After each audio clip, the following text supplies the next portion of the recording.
बिस्मिल्लाहिर्रहमानिर्रहीम। मेरे प्यारे बहनों और भाइयों, उम्मीद करती हूँ कि आप सब खैरियत से होंगे।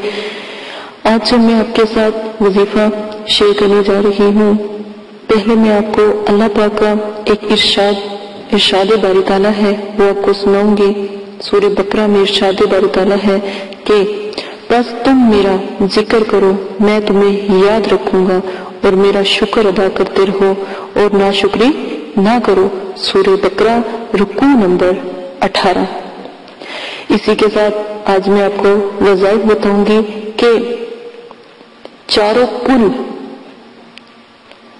कुल आपने पढ़कर अपने घर पर, और जो चीजें आप अपने घर में जैसे खाने की चीजें होती हैं, ऑयल होता है और जैसे आटा होता है, नमक होता है, मिर्च, घर की जितनी भी खाने पीने वाली अशिया है वो उसके ऊपर दम कर दें एक दफा, तो आप देखिएगा कि जो आप पहले इस्तेमाल करती थी वो कितनी जल्दी चीजें खत्म हो जाती थी। लेकिन जब आपने इस तरह करके दम करके उन चीजों को इस्तेमाल किया तो उससे एक ये हुआ कि आपकी औलाद है तो सालिया औलाद होगी, और आपकी अगर औलाद है तो नेक और पाक औलाद होगी, नाफरमान औलाद कभी पैदा नहीं होगी।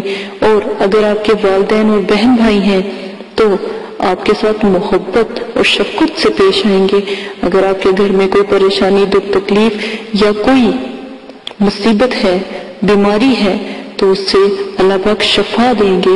इस इतने से काम से आप सोचें कि जब तक वो चीजें खत्म नहीं होंगी उनकी बरकत, यहाँ तक कि खुदा न खास्ता अल्लाह ना करे कोई जहर तक आपको खिला देगा, लेकिन वो जहर भी आप पर असर नहीं करेगा जब तक आप वो जिक्र जो मैंने आपको बताया है चारों कुल पढ़ के आप अपनी तमाम चीजों पर, घरेलू चीजों पर दम कर दे।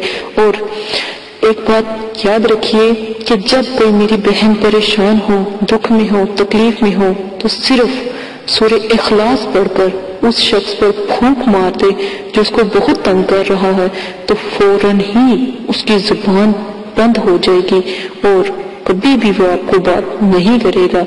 इसी अमल के साथ इजाजत चाहती हूँ। अपना बहुत ज्यादा ख्याल रखिएगा, दुआ में याद रखिएगा। अल्लाह पाक आपको हमेशा सलामत रखे, अल्लाह पाक आपकी मुसीबतों को भी खत्म करे। इजाजत दे, अल्लाह हाफिज।